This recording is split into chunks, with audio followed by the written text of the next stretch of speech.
नमस्कार दोस्तों, आपके अपने YouTube चैनल पर स्वागत है और मैं टेक्निकल गुरुजी एग्ज़ाम से शैलेंद्र सिंह रावत। दोस्तों, आज की वीडियो में मैं रीजनिंग का टॉपिक स्टार्ट कर रहा हूं और टॉपिक स्टार्ट करने से पहले आपको स्क्रीन पर ये लिखी गई है लाइन, इसको पढ़कर बता रहा हूं। देखिए साथियों, जो ऊपर जो लाइन लिखी गई है, देखिए साथियों, सबसे पहले जो ऊपर लाइन लिखी हुई है वो पढ़कर मैं बता रहा हूँ।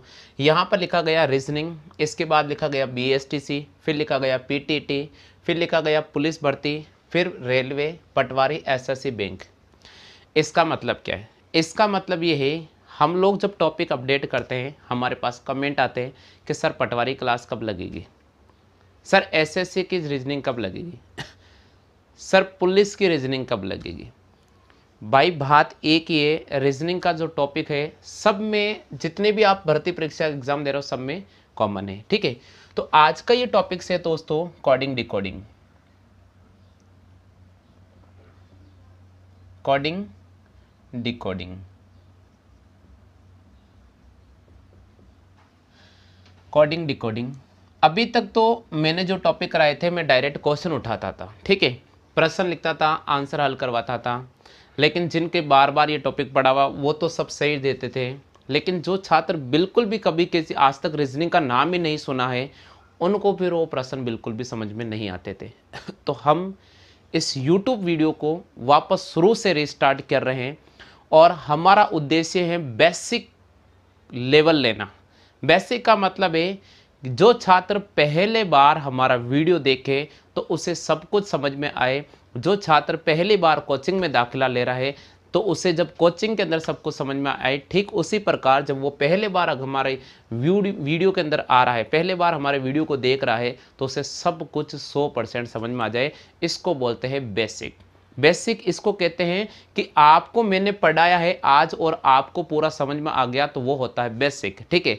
तो रीजनिंग का जब कोडिंग डिकोडिंग वाला टॉपिक होता है दोस्तों, इस टॉपिक को शुरू करने के लिए सबसे जो महत्वपूर्ण बातें याद रखनी पड़ेगी वो आपको याद रखनी पड़ेगी ABCD का क्रम।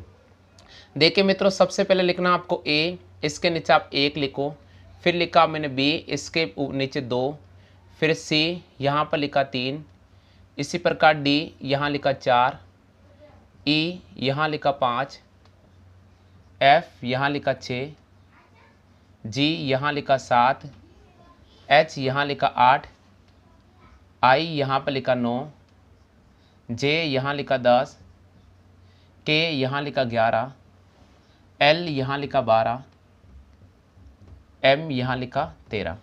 सबसे जो पहले आपको कभी भी अगर आप ये कोडिंग डिकोडिंग स्टार्ट करने जा रहे हो साथियों, तो आपको सबसे पहले जो लाइन लिखनी पड़ेगी वो ये लिखनी पड़ेगी, यानी इसको मैंने बबल कर दिया है, इसको मैंने ब्रैकेट क्लोज में कर दिया है, ताकि आपको पहली लाइन ऐसे बना लीजिएगा। ए के नीचे मैंने 1 लिखा, बी के नीचे 2, सी का नंबर 3, डी का 4, ई का 5, एफ का 6, जी का 7, एच का 8, आई का 9, जे का 10, के का 11, एल का 12 और एम का 13। आ गया। अब दूसरी लाइन हम यहाँ से लिखेंगे, तो ये लिखा मैंने एन, उसके बाद ओ, फिर इसके नीचे पी, फिर ये क्यू, फिर ये R, S, T, U, V, W, X, Y और Z। अब देखना साथियों, हम क्या करेंगे, हम देखिए अब कैसे उठाएंगे। यहाँ देखिए ABCD आपको नजर आ रहा है, तो मैंने लिखा देखिए N का नंबर 14, ये 15, फिर इसी प्रकार 16, 17, 18, 19, 20, 21, 22, 23, 24, 25 और ये लिखा मैंने 26। यहाँ तक आपको सभी को समझ में आ गया होगा। यानी ABCD का जो क्रम है, सबसे पहले मैंने A से लेकर M तक लिखा और N से लेकर Z तक लिखा। बिल्कुल आप जैसा मैंने प्रोसेस बताया, बस आप उसी प्रोसेस पैटर्न को कॉपी करो। सबसे पहले A से लेकर M तक लिखो, फिर N से लेकर ये Z तक ऐसे लिखो। आप एक बार इसकी कॉपी कर लीजिएगा, देखिए बहुत ज़रूरी है, क्योंकि यहाँ से प्रश्न जो बनेगा वो मैंने क्यों लिखा। देखिए साथियों, 2 आमने सामने एक डिजिट को आप जोड़ो, 26 और 1 और 27।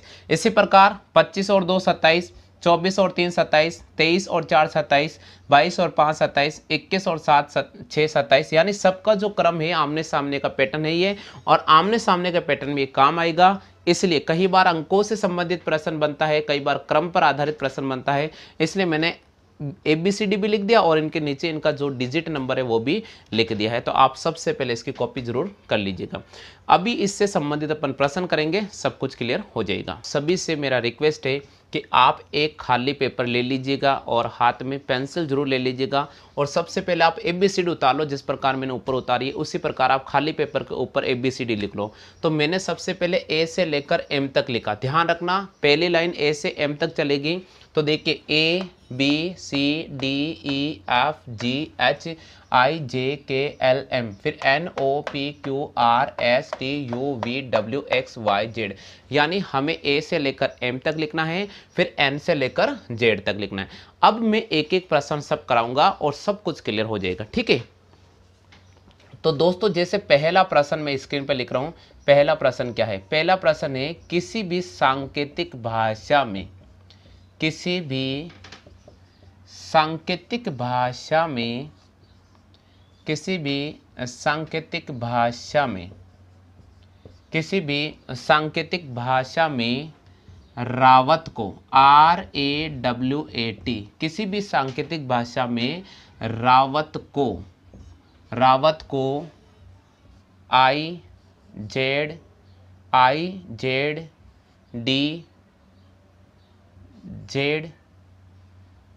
लिखा जाता है, लिखा जाता है। तो REKHA रेखा को क्या लिखा जाएगा?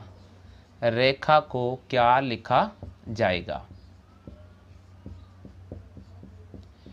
जैसे ये प्रश्न है, ये प्रश्न ये दे रखा है कि किसी भी सांकेतिक भाषा में रावत को IZDZG लिखा जाता है, यानी किसी भी सांकेतिक भाषा में रावत को IZDZG लिखा जाता है। तो आपसे पूछा जा रहा है रेखा को क्या लिखा जाएगा। सबसे पहले अगर एग्जाम में ऐसा प्रश्न आता है साथियों तो कैसा हल करेंगे? जो सभी पहले बार जो देख रहे हैं वो पूरे वीडियो को ध्यान पूर्वक सुने, सब कुछ क्लियर हो जाएगा। यहां मैंने लिखा मित्रों रावत, तो सबसे पहले आपको लिखना पड़ेगा रावत, तो ये लिखा मैंने रावत, ठीक है।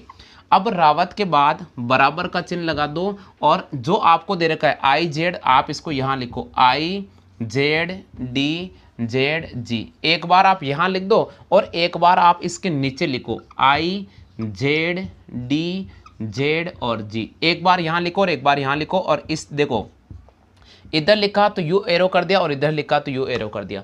इसलिए मैं बता रहा हूं कि आपको थोड़ा सीखने में समय तो लगेगा, लेकिन 100% आप फिर कभी नहीं भूलोगे जिंदगी में, ये मेरी गारंटी है। देखिए मैंने लिखा रावत और रावत के बराबर लिखा और ये लिख दिया जो हमें दे रखा है IZDZG। इसी प्रकार यहां पर IZDZG दोनों जगह लिख दो आप, एक बार आप यहां पर भी लिख दो और एक बार आप नीचे भी लिख दो। इससे पैटर्न पकड़ना थोड़ा आसान हो जाता है। अब मैं बताता हूं कि पैटर्न किस प्रकार पकड़ा जाता है। मित्रों सबसे पहले आपके पास में R नजर आ रहा है, क्या नजर आ रहा है? R, और इस R के नीचे देखो आप I नजर आ रहा है। तो हमें देखना है कि इस लाइन के अंदर R कहां नजर आ रहा है। तो ऊपर वाली लाइन में R ये नजर आ रहा है। अब देखिए साथियों इस R के पास में Q नजर आ रहा है और इधर S नजर आ रहा है, लेकिन यहां पर हमें पास I नजर आ रहा है। तो R से जस्ट सामने देखो, ऊपर की तरफ देखो I नजर आ रहा है, आ रहा ना। इसका मतलब इसको बोलते हैं आमने सामने का पैटर्न। कौन सा पैटर्न कहते हैं साथियों? आमने सामने का पैटर्न, यानी R के सामने I आ गया है, तो ये पैटर्न मिल गया आमने सामने का पैटर्न। अब देखिए एक के सामने Z आ रहा है क्या? बिल्कुल, देखो भाई एक के सामने Z नजर आता है, A और Z आमने सामने ना, तो ये देखो A और Z आमने सामने आ गया। इसी प्रकार W और D देखो W और D आमने सामने क्या? बिल्कुल W और D देखो भाई आमने सामने लिखे हुए ना। इसी प्रकार A और Z आमने सामने हैं और T और G भी आमने सामने हैं। तो ये जो हमारे पास पैटर्न निकला है वो पैटर्न निकला है आमने सामने वाला। कौन सा पैटर्न निकला है? आमने सामने वाला। यानी अब अपन इस प्रश्न को हल करेंगे आमने सामने वाला। तो यहां लिखा गया है कि किसी भी सांकेतिक भाषा में रावत को IZDZG लिखा जाता है, तो रेखा को क्या लिखा जाएगा? तो देखिए साथियों बिल्कुल आपको कैसे निकालना है। यहां लिखा REKHA, अब देखिए आर के सामने कौन निवास करता है, बिल्कुल आमने सामने वाला पैटर्न, जिस प्रकार ये आमने सामने का पैटर्न है यहां पर भी हमें आमने सामने पैटर्न लाना पड़ेगा। तो आर के सामने कौन निवास करता है, आई, तो यहां लिखा मैंने आई। ई के सामने कौन निवास करता है, ई के सामने वी निवास करता है, तो यहां लिखेंगे वी। के सामने कौन निवास करता है, के सामने पी निवास करता है, तो यहां लिखा पी। एच के सामने एस निवास करता है, तो यहां लिखा एस, और ये जेड। तो ऑप्शन में हमें इसको चयन करना पड़ेगा, फिर ऑप्शन में हमें I V P S G Z को राइट करना होगा। तो ये पहला प्रश्न है और मुझे विश्वास है कि आपको आमने सामने वाला पैटर्न तो पकड़ में आ गया होगा। तो आप जल्दी से इसकी कॉपी जरूर कर लीजिएगा। दोस्तों कभी भी एग्जाम में इस प्रकार का प्रश्न आता है, आपको किसी प्रकार की टेंशन नहीं लेने का और दिल पर हाथ रख कर कहना कि 100% इस प्रश्न का जवाब तो मुझे आएगा। बिल्कुल थोड़ी सी कोशिश करोगे, आपको आमने सामने वाला पैटर्न पकड़ना आना चाहिए, और जैसे आपने आमने सामने का पैटर्न पकड़ लिया तो मान के चलिएगा कि आप इस प्रश्न को 100% राइट करने वाले हैं। तो सबसे पहले दोस्तों आप इसकी कॉपी जरूर कर लीजिएगा। किसी भी सांकेतिक भाषा में रावत को IZDZG लिखा जाता है, तो उसी सांकेतिक भाषा में REKHA को क्या लिखा जाएगा, IVPSZ को लिखा जाएगा। हमें इस ऑप्शन को राइट करना पड़ेगा। हाँ जी, प्रश्न संख्या 2 है। प्रश्न संख्या 2 है कि किसी भी सांकेतिक भाषा में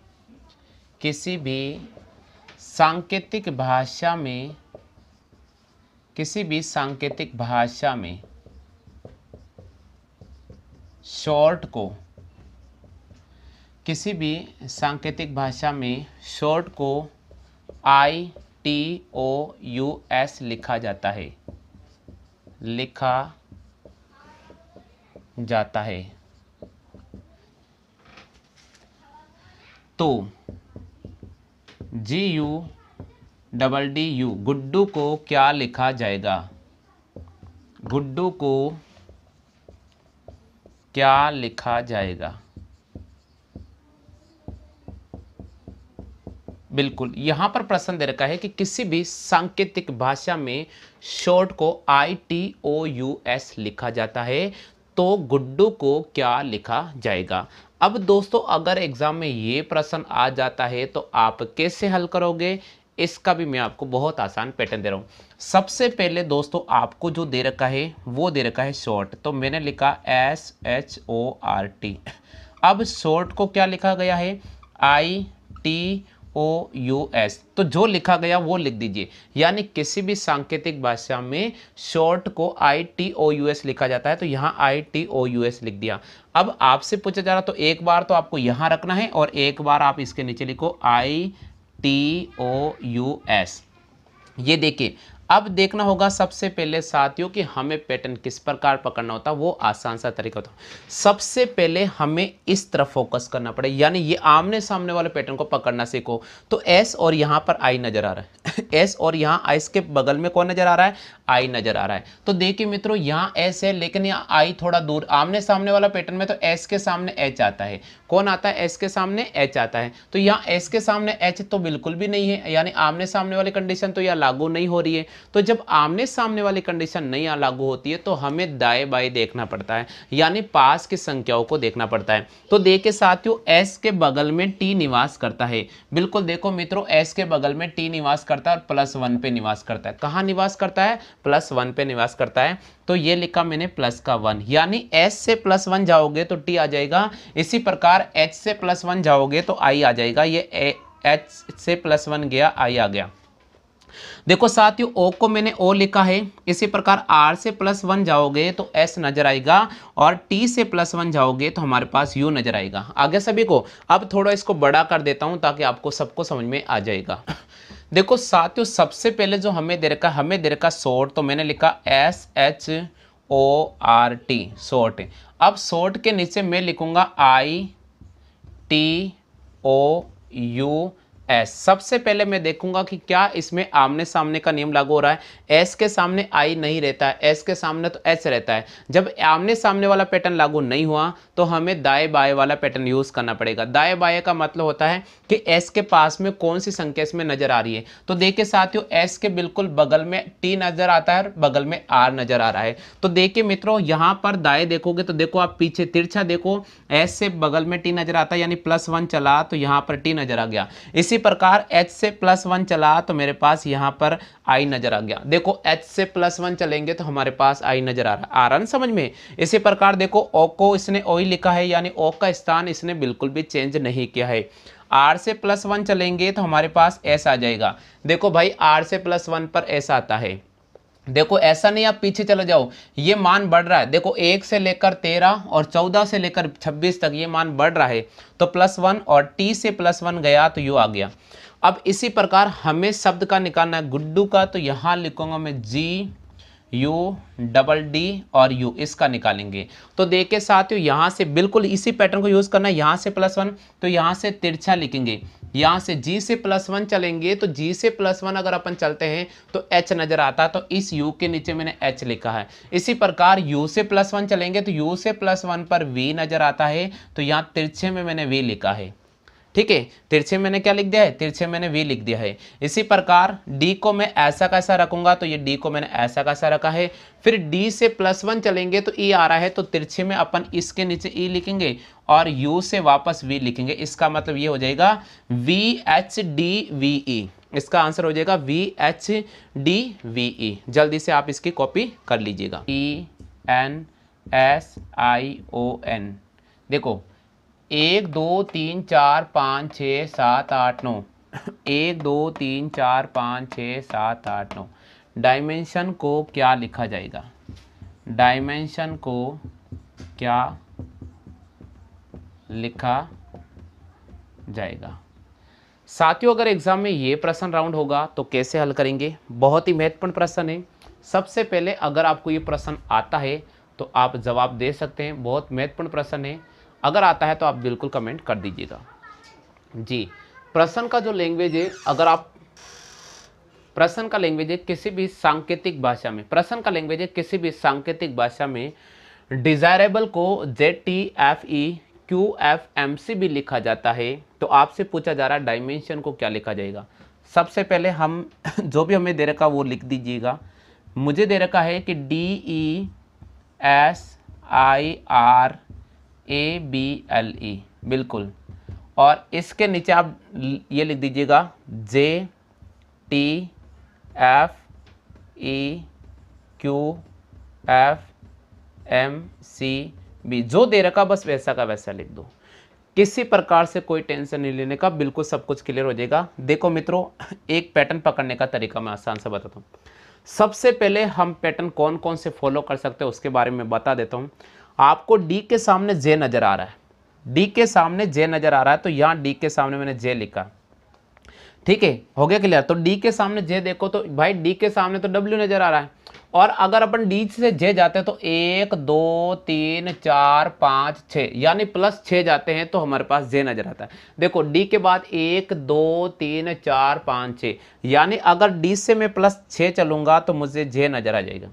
लेकिन भाई E से अगर T जाते हैं तो E से T का मतलब है 1 2 3 4 5 6 7 8 9 10 11 12 13 14 15, तो प्लस का 15 आ जाए। तो इस प्रकार ये बड़ा पैटर्न हो जाता है, तो हम प्लस का 6 प्लस का 15 यूज नहीं करने वाले, क्योंकि कोई पैटर्न का शेड्यूल नहीं है। अगर 6 के बाद 7 होता, 7 के बाद 8 होता तो मान लेते, 6 के बाद अगर मान लीजिए 8 भी होता तो भी पैटर्न ले लेते हैं, लेकिन 6 से डायरेक्ट 15 जा रहा है, इसलिए अपन पैटर्न ये यूज नहीं करेंगे। अब देखिए मित्रों, दूसरा पैटर्न कौन सा यूज करेंगे वो आपको बताता हूं।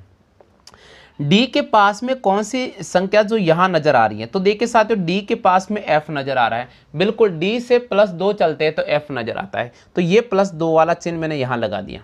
ठीक है, +2 वाला चिन्ह मैंने यहां लगा दिया। लेकिन देखो मित्रों, D के बगल में E भी नजर आ रहा है, तो देखो इसके बगल में यहां नजर आ रहा है, तो मैंने क्या किया, थोड़ा क्रॉसिंग पैटर्न को और सस्ता करने के लिए, आसान करने के लिए इसके साथ क्रॉस कर दिया, ये +1, यानी D से +1 जाएंगे तो E आ जाएगा। इसी प्रकार I से देखो मित्रों, I से +1 पर J नजर आता है, ये +1 पे मैंने लिख दिया J नजर आ रहा है।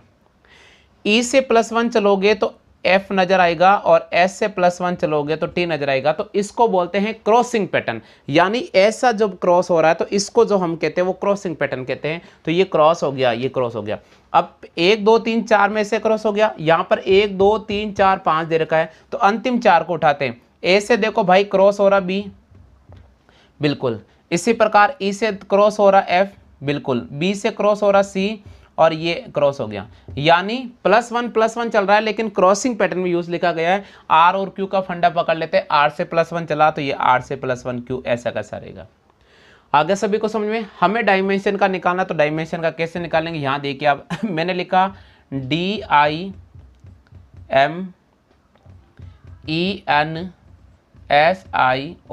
डायमेंशन। सबसे पहले 4 4 का ग्रुप बांट देते हैं, 1 2 3 4, ये 4 का पहला ग्रुप हो गया। n से +1 लिखो, तो n से +1 जाएंगे हमारे पास में, तो देखिए o आ जाता, तो यहां मैंने o लिख दिया है। अब 4 का ग्रुप में d वाली डिजिट को आप यहां लिख दीजिएगा। d से +1 चलो, आप d से +1 चले पर e आ जाएगा, तो यहां पास में आप e लिख दो। इसी प्रकार e से +1 चलोगे तो f आएगा, तो यहां आप f लिख दीजिएगा। i से +1 चलोगे तो j आ रहा, तो j आप यहां लिखो। m से +1 चलोगे तो n यहां पर आ जाएगा। इसी प्रकार s वाले से +1 चलो और यहां लिखो, तो s से आगे जाएंगे तो t नजर आ रहा, तो t n के नीचे लिखो आप। और n से +1 चलो तो o नजर आ रहा है, s के नीचे लिख दो। i से +1 चलेंगे तो j नजर आ रहा है, यहां लिखो, और यहां का +1 o से p आ जाएगा, तो यहां लिख दो। तो ये होता है क्रॉसिंग पैटर्न, यानी जिस प्रकार मैंने यहाँ पैटर्न यूज़ किया वो का वो पैटर्न मैंने यहाँ पर यूज़ किया। तो प्रश्न संख्या 3 आपको सबको समझ में आ गया होगा। जल्दी से कॉपी जरूर कर लीजिएगा। को 71 में लिखा जाता है, तो सीमा को क्या लिखा जाएगा, तो सीमा को क्या लिखा जाएगा। साथियों, अगर एग्जाम में ये प्रश्न बन जाता है तो आप कैसे हल करोगे, बहुत आसान पैटर्न में आपको बता रहा हूं। सबसे पहले आपको स्क्रीन पर प्रश्न दे रखा है कि किसी भी सांकेतिक भाषा में गेन को 71 में लिखा जाता है। तो मैंने लिखा यहां पर GAIN बराबर, इसका जो भी नंबर है वो लिख दीजिएगा, और इसी प्रकार एक बार आप यहां पर भी लिख दो। ठीक है। किसी भी सांकेतिक भाषा में गेन को 71 में लिखा जाता है। तो आपसे पूछा गया है कि सीमा का कोड क्या होगा। देखिए साथियों, जी का नंबर क्या आता है, जी का नंबर 7 है, तो बिल्कुल जी का नंबर 7 ऐसा कैसा लिखेंगे। ए 1 नंबर पर आता है, ये नजर आ रहा है, ए 1 नंबर। आई 9 नंबर पे नजर आ रहा है, बिल्कुल आई 9 नंबर पे नजर आ रहा है।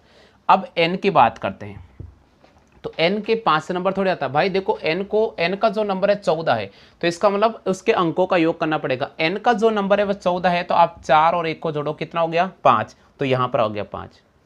आगे सभी को, इसका मतलब ये जो पैटर्न है वो है कि आपको जो कोड दे रखा है उसका अंक पैटर्न, इसको बोलते हैं कोड का अंक पैटर्न। क्या बोलते हैं इसको, कोड का अंक पैटर्न। यानी आपको कोड दिया होगा और सेम आपको अंक उठाना पड़ेगा और अंकों का योग करना पड़ेगा। जो भी उसका जो सीमा जो क्रम आ रहा है उसका योग कर दीजिए, आपके पास पैटर्न मिल जाएगा।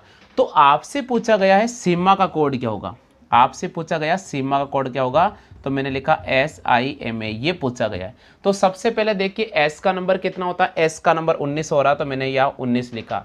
I का नंबर 9 आ रहा है, तो मैंने 9 लिख दिया है। M का नंबर मेरे पास 13 है, तो मैंने 13 लिखा, और A का नंबर 1 है। अब इनके अंकों का योग करेंगे, तो देखिए साथियों, इसका अंकों का योग करेंगे, 9 और 1 हो गया 10। इस 9 को अपन ऐसा कैसा रखेंगे यहाँ पर अंकों का योग करेंगे, तो ये हो गया 4, और इस 1 को मैंने ऐसा कैसा रखा, तो इस पूरे का जो कोड होगा वो होगा 10,941। क्या होगा इसका कोड, 10,941। यानी यहाँ पर सीमा का जो कोड होगा वो 10,941 होगा।